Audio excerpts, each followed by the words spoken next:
અત્યારે હું તમારી સાથે શેર કરી રહી છું શક્કરપારાની રેસીપી. જે હું મારી રીતે બનાવું છું ને તે રીતના. શક્કરપારા તો બધા બનાવતા હોય, બધાની રીત અલગ અલગ હોય. તો જોઈ લો મારી આ રેસીપી તમે લોકો.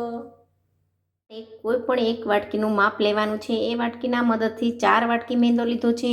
એ જ વાટકીના મદદથી પોણી વાટકી ઘી લીધું છે અને પોણી વાટકી ખાંડ લીધી છે અને પોણી વાટકી પાણી લીધું છે. તો આવી રીતના માપ લઈ લેવાનું છે. બધું એક સરખું લઈ લઈશું. એની અંદર એડ કરશું આ પાણી, ખાંડ અને ઘી.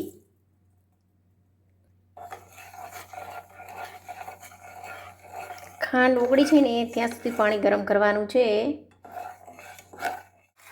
તો જો 2 મિનિટ થઈ ગઈ છે, ખાંડ ઓગળી ગઈ છે. તો હવે છે ને ગેસ કરી દેવાનો છે બંધ. ને હવે આને ઠંડુ કરવા માટે રાખી દેવાનું છે. તો ખાંડવાળું પાણી, ઘી બધું સરસ ઠંડુ થઈ ગયું છે. તો હવે બાંધવાનો છે આપણે લોટ. તો એ માટે આ 4 વાટકી છે ને નાની એ લોટ લઈ લીધો છે. લોટની અંદર એડ કરવાનું છે આ ઘી, ખાંડવાળું પાણી અને બરાબર લોટ છે ને બાંધી લેવાનો છે. બરાબર મિક્સ કરીને લોટ સરસ રીતે બાંધી લેવાનો છે.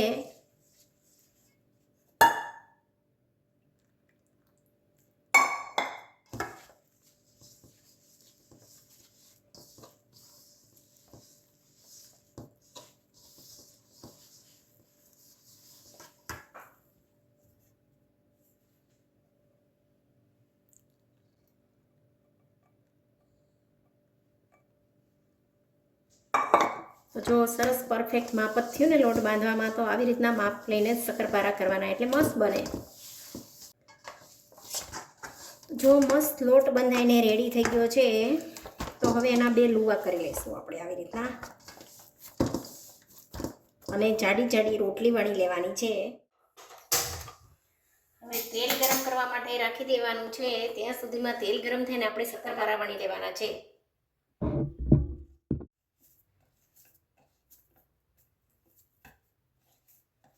એ છે ને જો આ લુવો લઈ લેવાનો છે ને એને સરખો આમ કરીને પછી વણી લેવાનું છે. એ મસ્ત એકદમ સરસ શક્કરપારા બનશે વણવાળા. અને જાડા જ વણવાના છે.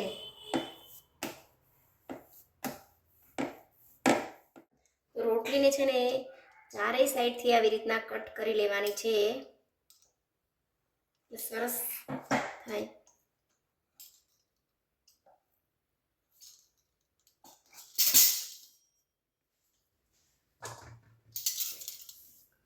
અને હવે શક્કરપારાની જો આવી રીતના ચમચીથી કટિંગ કરી લેવાનું છે.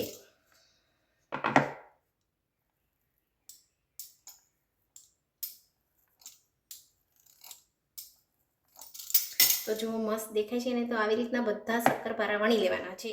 જો આટલી થિકનેસ રાખવાની છે એટલે સરસ ક્રિસ્પી ક્રિસ્પી બને, એકદમ સોફ્ટ અંદરથી. તેલ ગરમ થઈ ગયું છે. તો હવે એડ કરવાના છે આ શક્કરપારા.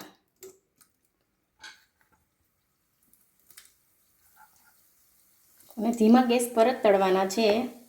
ને આ શક્કરપારાની રેસીપી સારી લાગી હોય ને તો લાઈક, કોમેન્ટ, શેર કરજો અને ફોલો કરવાનું તો ભૂલતા જ નહીં. અને તમે લોકો કેવી રીતના શક્કરપારા બનાવો છો એ પણ કહેજો.